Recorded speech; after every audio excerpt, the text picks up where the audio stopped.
بسم الله الرحمن الرحيم الحمد لله حمدا كثيرا طيبا مباركا فيه كما يحب ربنا ويرضى. أشهد أن لا إله إلا الله وحده لا شريك له وأشهد أن محمدا عبده ورسوله الناصح الأمين. اللهم صل على نبينا محمد وعلى آله وصحبه أجمعين ومن تمسك بسنته إلى يوم الدين. ثم أما بعد. الحمد لله حمدا كثيرا طيبا مباركا فيه. Alhamdulillah. We continue going over the tremendous book by the Allama Fadilat Shaykh Salih Al-Fawzan, the book that is entitled Aqeedatut Tawheed. We have reached the chapter where the Allama Hafidhahullah Ta'ala, he speaks about bid'ah.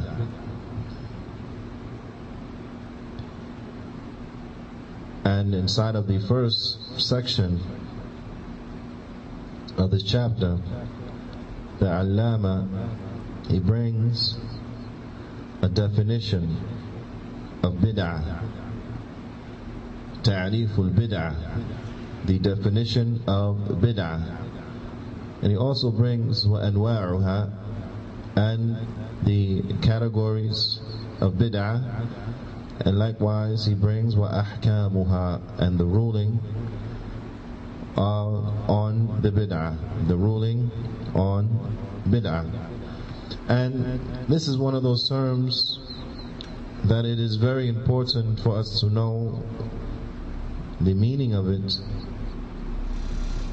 so that we know exactly what to stay away from, and so that we don't fall into the traps of the people of innovation,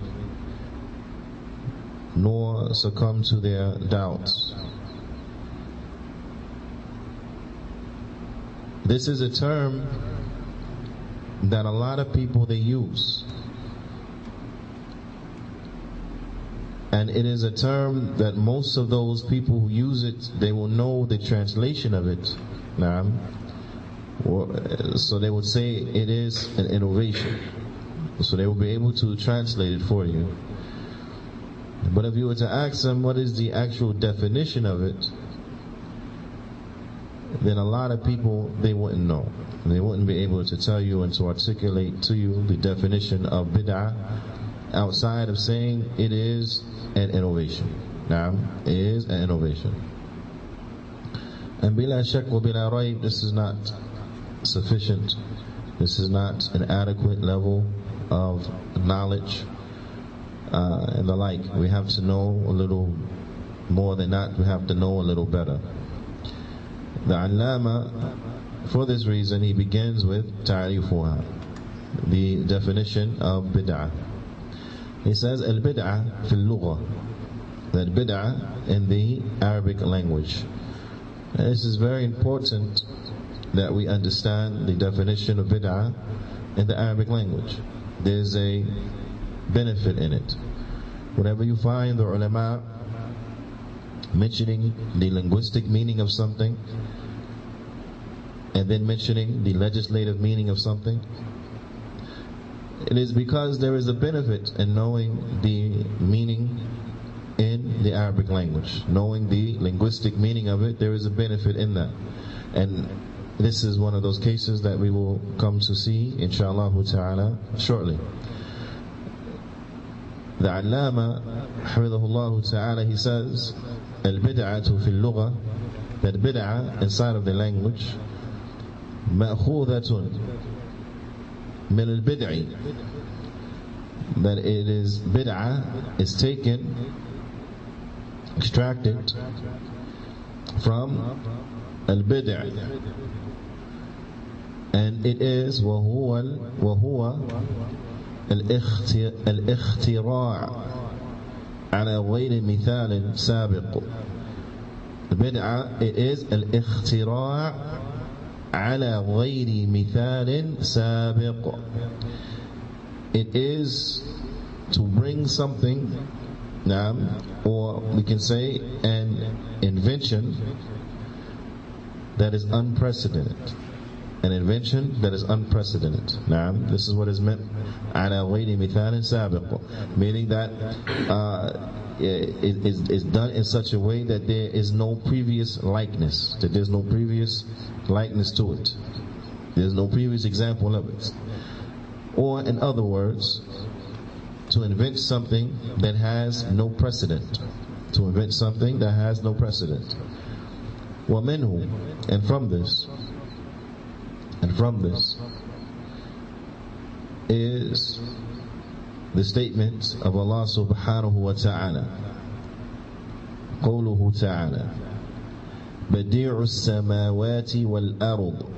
Allah ta'ala, He says, and He is the originator. But here the word is Badi'. Which means that what? That the heavens and the earth, the one who brought the heavens and the earth. And if we go back, because the word that's used here is Badi'. And remember we said it is an invention upon that is unprecedented. So what do we understand here from this ayah? The originator of the heavens and the earth. But the word that's used is Badi'. What's understood is that what? Is that the heavens and the earth, there was nothing like it prior to its creation. That this was something that was new. This was a new creation. This was something that was new, unprecedented.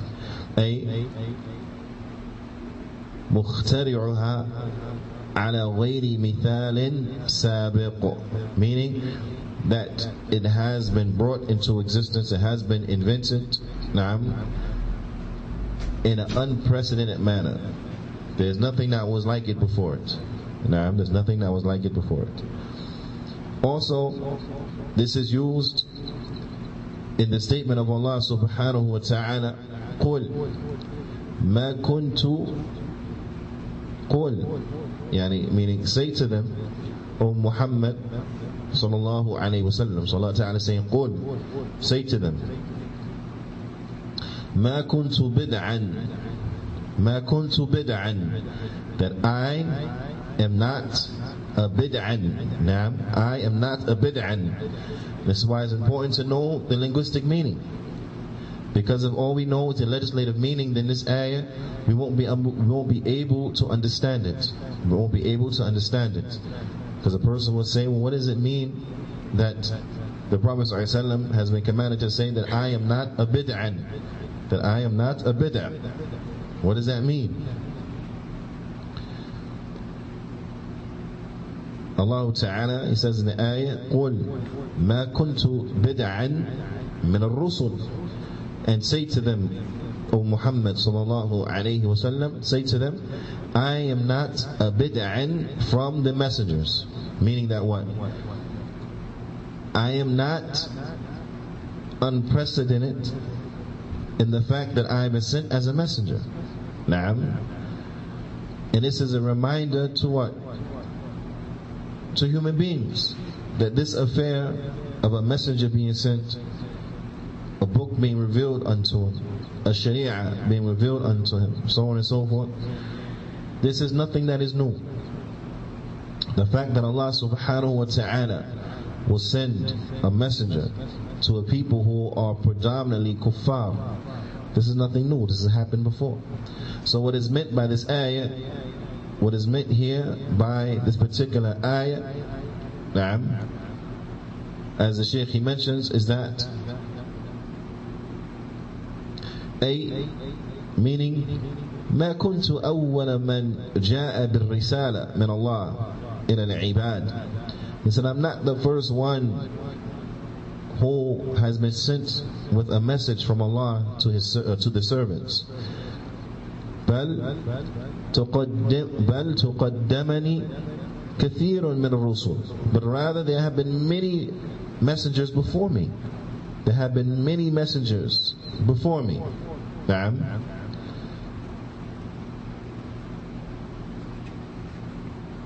So we understand a little better here the content of the ayah.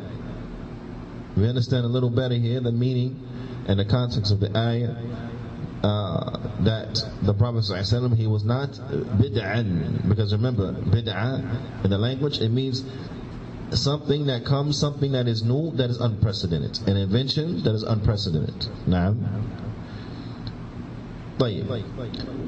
فيقال, Al-Alama Fawzani says, so thus it is said, ابتدع فلانا بدعة, that this individual, he has invented, or he has innovated with an innovation. Naam. Meaning, ابتدأ طريقة لم يسبق إليها, meaning that he has done something new that no one has preceded him in doing. This is when we're speaking in the language. This is when we're speaking in the language. That something new was done that wasn't done before. Naam. So linguistically, you can say ibtada'a. Naam. And in this case, it doesn't mean that he made a religious innovation. No, we're just saying that he innovated. He brought something new, which wasn't done before. It was unprecedented. This is from the standpoint of the language. Naam. This is from the standpoint of the language. وَالْإِبْتِدَاعِ. So therefore we understand, because there's an innovating from a linguistic standpoint, and then there's an innovating from a religious standpoint. So thus we understand that innovating, ala qismain, is on two types. Al-ibtidaa' ala qismain. That innovation or innovating is two types. Ibtidaa' fil 'adat, that is innovating in the al-'adat, in the everyday matters, or you can say in the affairs of the dunya, in the affairs of the dunya. So innovating in the affairs of the dunya, now coming up with a new protocol or a new, more efficient way of doing something, or a new invention, a new technology, and so on and so forth, in the affairs of the world, worldly affairs. Now, the Shaykh, he mentions, he says, كابتداع المخترعات الحديثة. نعم. Meaning like the modern day inventions. نعم. وهذا مباح. This is permissible. Because remember, the origin when it comes to the affairs of the dunya is that everything is permissible unless there comes a text saying that it's impermissible. Everything is permissible unless there comes a text saying that that thing is impermissible. That's when it comes to the affairs of what? Of the worldly life. Now, the Shaykh, he says, لأن الأصل في العادات الإباحة, because the origin when it comes to the everyday matters or the worldly affairs, then it is permissibility. Now, it is permissibility.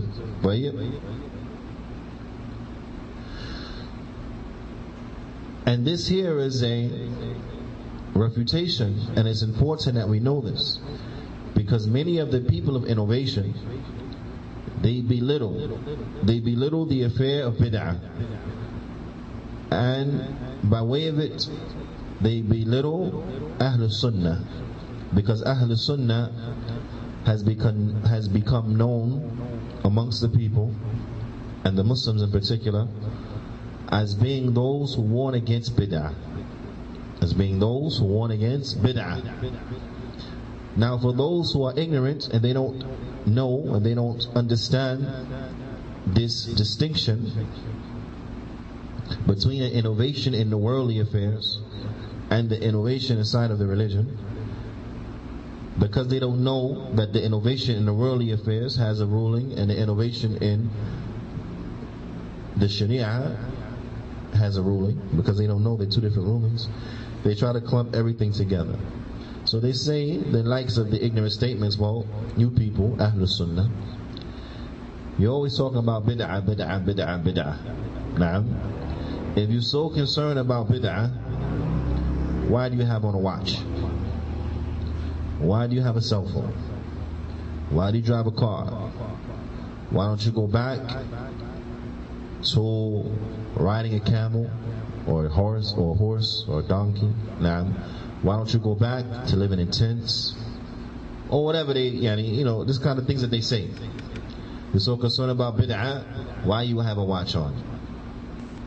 Why do you have a tablet? Why do you have a laptop? So on and so forth. Now, of course, when a person hears this, he knows this person is ignorant, no matter what he claims. There was an individual who I heard with my own ears from Azhar. He was from the shuyukh of Azhar, and I'm saying shuyukh with air quotes, because he wasn't from the shuyukh upon Huda, but he was from what is called ulama as-su'. He was from the scholars of evil, because he was from the individuals, he was from Ahlul Bid'ah, from the people of innovation.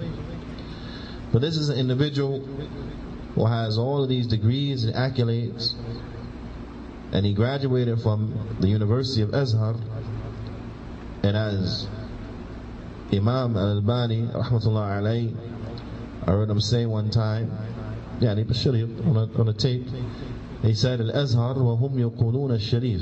He said, Azhar, and they say about it that it's noble.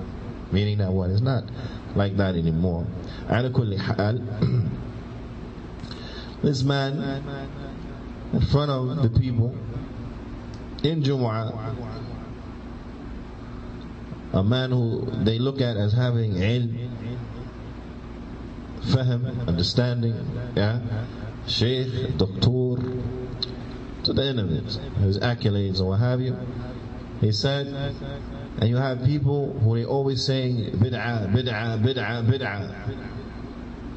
Shaykh. And then he brings the linguistic definition. الاختراع على غير مثال سابق. An invention that is unprecedented. Unprecedented, right? He brings the linguistic definition. He says, well, all you people who are talking about bid'ah, bid'ah, bid'ah, you want to return to the origin and this and that, then take off your watches. Don't drive around in cars. And he's to the end of it. So although he presents himself as a person of ilm, he wasn't a person of ilm. He wasn't a person of right knowledge. He may have had ma'rifah, but he wasn't a person of knowledge. May have had some information, but he wasn't a person of knowledge, because this is a gross misunderstanding. Because he either grossly misunderstood this issue, or he was deliberately trying to lead the people astray. These are the only two options. I don't know of a third. Either he grossly misunderstood the issue, or he was trying to lead the people astray. Because when one understands what is bid'ah, and how bid'ah is of two types, you have the bid'ah, you have the innovation in worldly affairs, and this is permissible. And then you have the innovation inside of the religion. Someone brings something new in the religion. And inshallah ta'ala we'll get deeper into what that is. But we know that the bid'ah in the religion is haram. All of it. It's haram. There's no such thing as good bid'ah. It's all haram. Now, but when you say watch, a child knows what category that falls into. Worldly affair or religious affair. A child will know, watch, that's worldly affair. Innovation in worldly matters is permissible, it's fine. You could bring a new technology. Driving a car, is that worldly or is that religious? That's worldly. So, inventions in worldly affairs, it's fine. It's permissible. So a person can drive a car, fly in a helicopter, fly in an airplane, ride in a train, it's an end, right? And you add whatever else inventions you want to add to that. cell phone, tablet, computer, whatever. This is from what? The worldly things. So the utilization of it is not an infringement, nor does it contradict the warnings against bid'ah, because this type in this category is what? Permissible. It's worldly. It's worldly a thing. It's a worldly affair. So therefore, what? It's permissible. Inventions are permissible. The second type is the bid'ah, al-ibtida', innovation, fi din, in the religion. Innovation in the religion, هذا محرم. This is haram. This is haram. Na'am. All of it is haram. لأن الأصل فيه, because the origin when it comes to religious affairs is what? Is tawqif. Is to stop. Meaning, because it's yani tawqifiyya, meaning that when it comes to the religion, we have to have a proof and an evidence first before we make a move. Na'am. We have to have a proof and an evidence first. So when it comes to the religion, it's the opposite. The principle is the opposite than the principle for worldly affairs. Because in worldly affairs, what? Everything is permissible until proven haram. Until there comes a dalil that says it's haram. That's in where? In the worldly affairs. Naam. In the worldly affairs, everything is permissible until there comes a proof, a textual proof that shows us that what? It is haram. Naam. And the ulama, they use as a dalil, they use as a proof for this is what? Is the statement of Allah subhanahu wa ta'ala, نعم هو الذي خلق لكم ما في الأرض جميعا, and that He is the one who created for you everything that is in the earth. And He is the one who created for you everything that is in the earth. So this is an understanding that what? That the vast majority of things that are in the earth, or that which is in the earth, has been created for who? For us. So if it's been created for us, that means that what? It is permissible for us to use. Unless what? Unless there comes a proof and an evidence on that specific thing, on that particular thing, outlining that it is haram.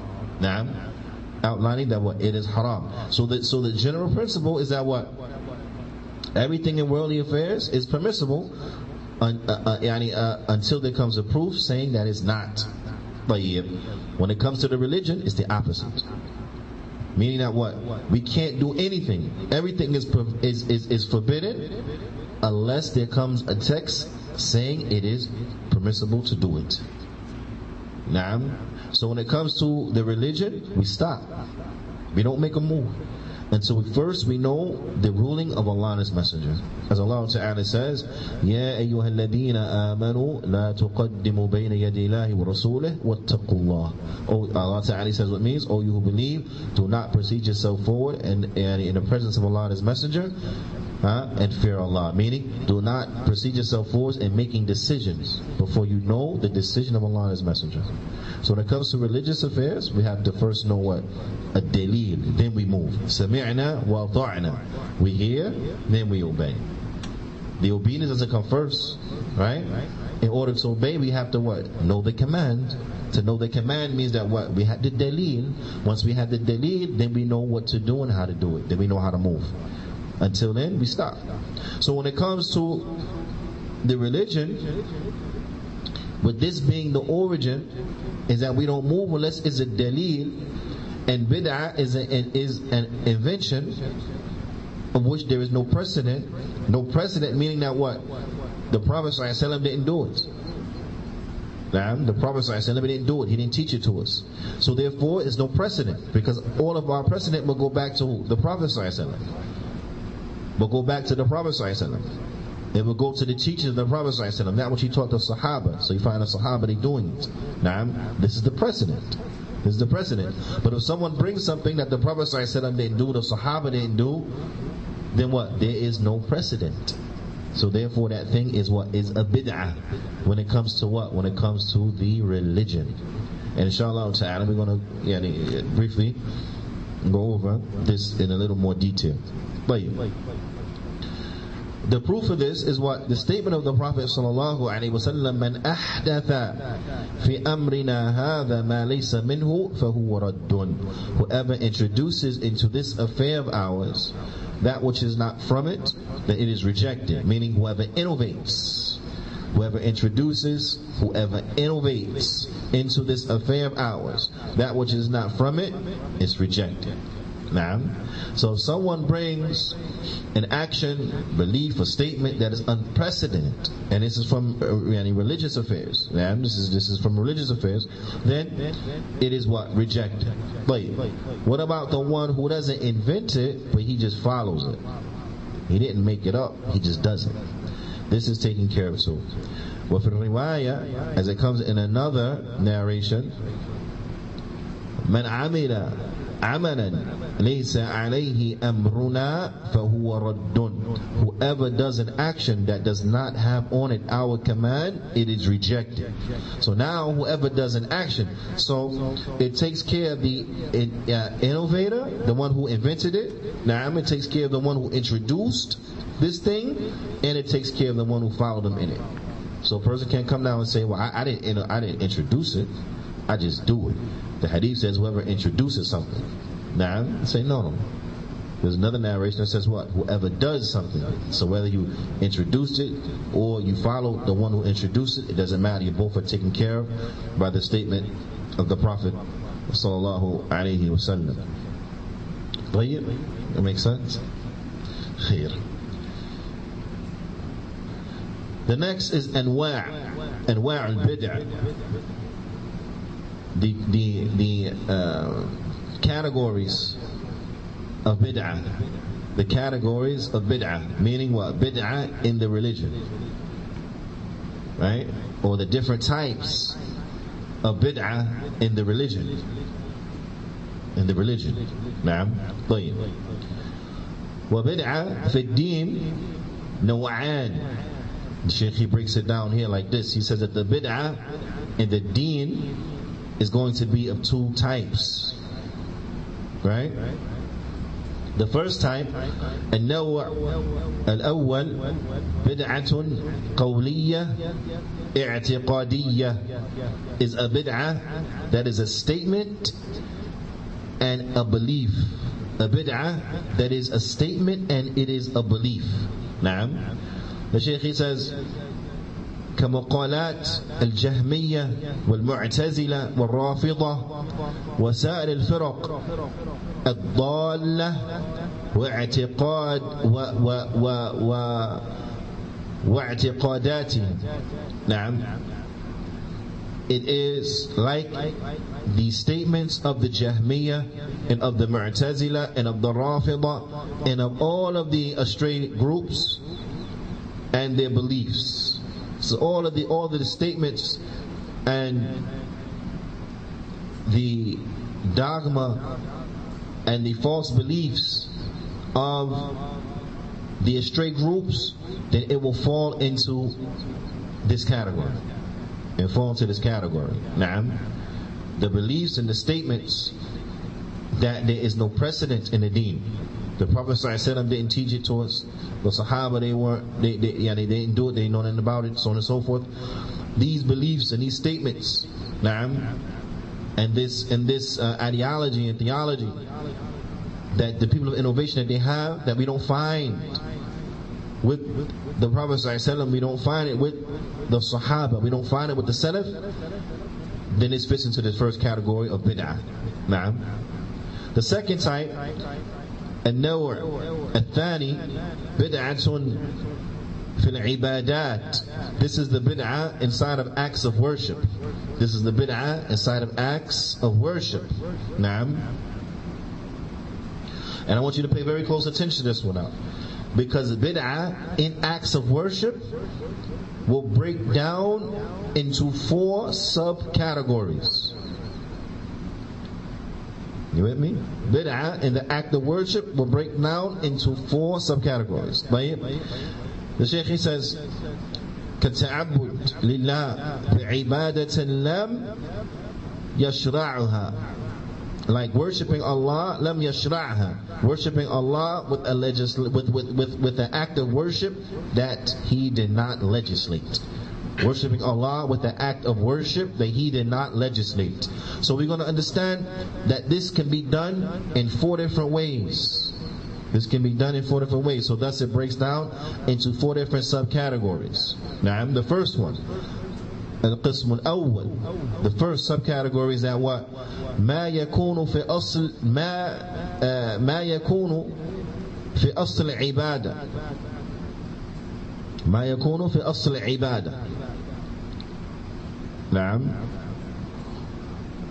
بأن يحدث عبادة ليس لها أصل في الشرع. This is that which is not from ibadah to begin with. That which is not an act of worship to begin with. نعم. This means that this individual, he introduced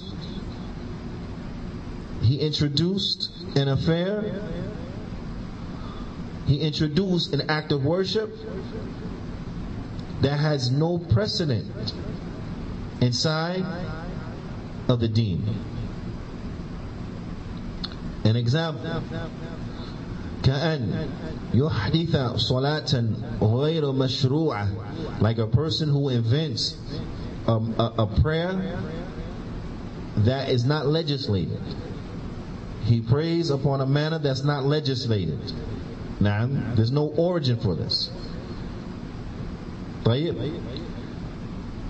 أو صياما غير مشروع أصلا, or a fast that is not legislated to begin with. Naam, or a fast that is not legislated to begin with. أو أعيادا, this will make it a little more clearer. أو أعيادا غير مشروعة, or they invent Eids, for lack of a better term, Eids, they invent holidays that are not legislated. They invent holidays that aren't legislated. And then they say it's a holiday. And if you do it, you'll draw near unto Allah subhanahu wa ta'ala. But it's not legislated. The Shaykh, he brings an example. He says, كَالْأَعْيَادِ الْمَوَالِيدِ وَغَيْرِهَا. He says, like the celebration of birthdays. Like how people celebrate the birthday of the Prophet sallallahu alaihi wasallam, and they take it as an act of worship. This is not legislated to begin with. There was never such a thing as this. Then you have other people who they celebrate the birthdays of their awliya. They celebrate the birthdays of their awliya, and they take this as acts of worship. But this manner of worship wasn't legislated to begin with.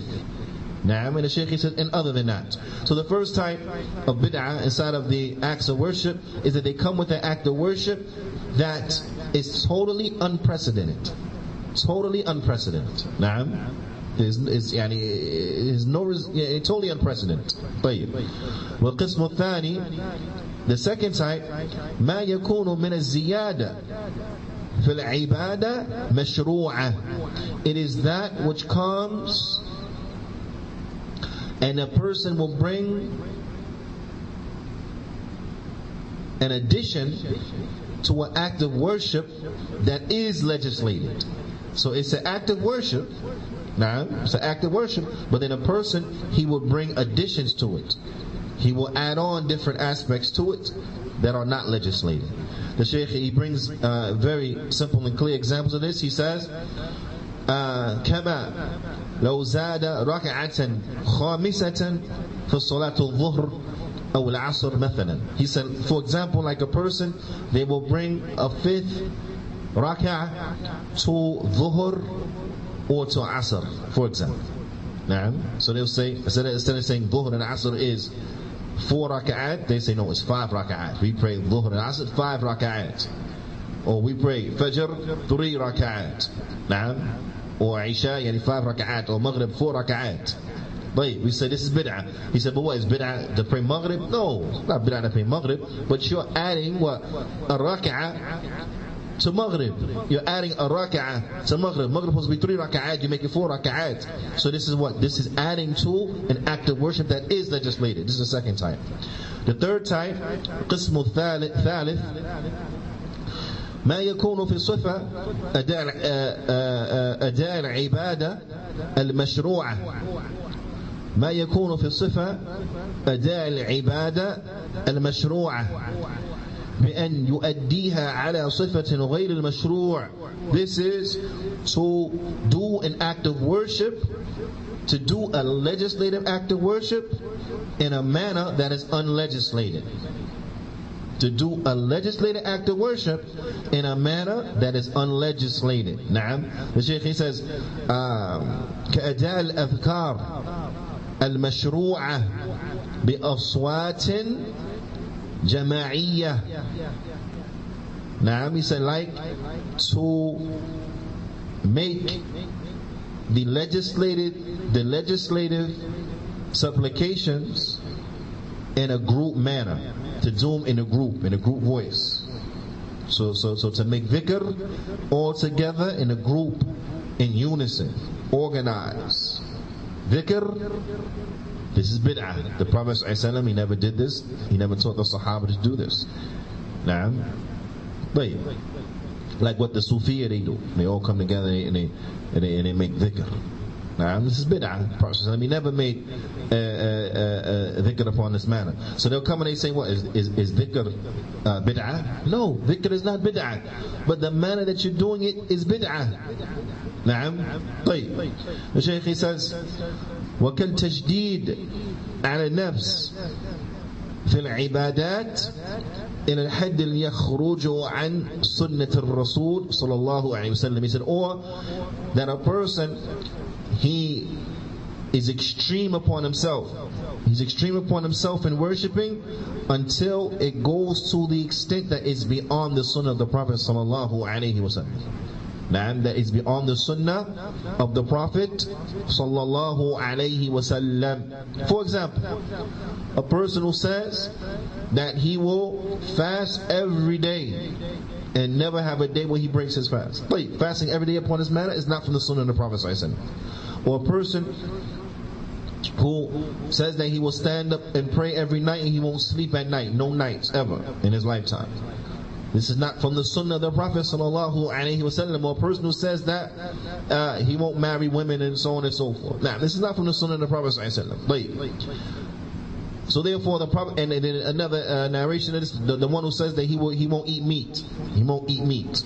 Now, this is not from the sunnah of the Prophet sallallahu alaihi wasallam. Ala kulli hal, you see it more clearly, the example of this category inside of the one who said that he will pray all night and he won't sleep, and the one who said he'll fast every day and he won't break his fast. Because now they're making it difficult upon themselves, and they're bringing this type of exaggeration. Now, yes, doing an act of worship that's legislated, but they do it upon a manner that's not legislated. And the Prophet ﷺ, he explained this. He says, I pray at night and I sleep. I fast and I break my fast. And whoever desires other than my sunnah, he's not from me. Whoever desires other than my sunnah, then he's not from me. So this is an example of that type, that a person, he would do a legislative act of worship in a manner that's not legislated. Another example of this is like the tabligh. The tablighi, they do da'wah in a manner that's not legislated. So they'll come and they say, brother, what's wrong with da'wah? Isn't da'wah from Islam? Isn't da'wah a good deed to do da'wah? Naam, it's a good deed to do da'wah. No one is arguing with that. Naam, da'wah is from Islam. Naam, the Prophet ﷺ, he took the Sahaba to different places to give da'wah. Naam, the Prophet ﷺ himself, he gave da'wah. The Anbiya and Rusul, they give da'wah. Naam, so da'wah is from Islam. No one argues that. But the manner that they give da'wah, that's the problem.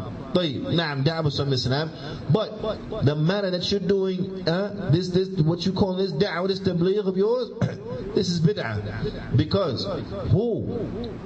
From the Salaf, starting with who? The Prophet sallallahu alaihi wasallam. Did the Prophet sallallahu alaihi wasallam give da'wah upon this manner? No. Did the Sahaba give da'wah upon this manner? No. So, this whole protocol that they have for giving da'wah, that is for this amount of days, that amount of days, 40 days, this and that, where's this from? Did the Prophet ﷺ send send Mu'adh ibn Jabal to Yemen for 40 days? No. He sent them to Yemen for an undetermined period of time. To what? To give da'wah, call the people to Islam, teach them. He didn't go for a certain amount of days, leave his family behind with nothing, and then they go for a certain amount of days. They go out and give da'wah. While they out giving da'wah, someone sits in the masjid or they sit in a designated place and they just make dhikr the whole time to give barakah to the people. Like, this is bid'ah. No one from the Salaf did da'wah upon this manner. Now, so this is what? Taking a legislative act of worship and then performing it in a manner that's unlegislated. So that will be what? Bid'ah. That will be bid'ah. And it's very important that we understand this, because these individuals, they come with these doubts. They say, what's wrong with giving da'wah? Bid'ah is to do something that has no precedent, right? Okay, da'wah. Did the Prophet give da'wah? Yes. And once they get you to say, yeah, they think they got you. Yes, he gave da'wah. Okay, so what's wrong with giving da'wah? Because he did not give da'wah upon that manner. That's the problem. You're not giving da'wah the way the Prophet gave da'wah. That's the problem. But yeah, that makes sense. But yeah, وَقِسْمُ الرَّابِعِ, and the fourth type, and inshallah ta'ala we'll end with this one for today. وَقِسْمُ الرَّابِعِ, the fourth type, مَا يَكُونُ بِتَخْصِيص وَقْتٍ لِلْعِبَادَةِ الْمَشْرُوعَةِ. This is in that which they specify a specific time to do a legislative act of worship. So the act of worship is legislated. It's legislated. And they may even perform it upon its legislative manner. But they have specified a time to do it that has not been specified inside of the Sharia. So the Shaykh, he says, they specify time to do it. Lam yukhassishu shara. They specify time to do it that has not been specified inside of the legislation. Now, katakhsis, and he brings an example. Katakhsis yawm al-nisf min Sha'ban wa laylatihi. Like the specification of the middle of Sha'ban, the specification of the 15th of Sha'ban and the night, the siyam wa qiyam, by fasting and by standing up that night. So a person, he'll fast on the 15th of Sha'ban, and you say, why are you fasting like that? You say, what, is something wrong with fasting? Right? Is something wrong with fasting? Does a person be punished for fasting? Right? So of course, no, a person not be punished for fasting. There's just no harm in fasting. Fasting is mashru', it's from the Sharia. However, a person will be punished for fasting, one, upon a manner that the Prophet ﷺ didn't teach us, right? Or by what? By specifying a time to fast in. The Prophet ﷺ didn't specify for us to fast in it. That would be what? Bid'ah. That would be bid'ah. Because now you're specifying the 15th when this was never specified in the Sharia.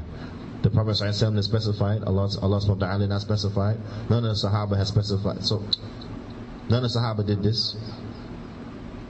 So where are they getting this stuff from? Nah, tayyib. Or to stand its nights, where they specify the night of the 15th of Sha'ban to what? To stand up and pray. فإن أصل الصيام والقيام مشروع, because the Shaykh, he says the origin of fasting and of standing at night in prayer and fasting, then this is legislated. The origin is that legislated. ولكن تخصيصه, but to specify ولكن تخصيصه بوقت من الأوقات يحتاج إلى دليل.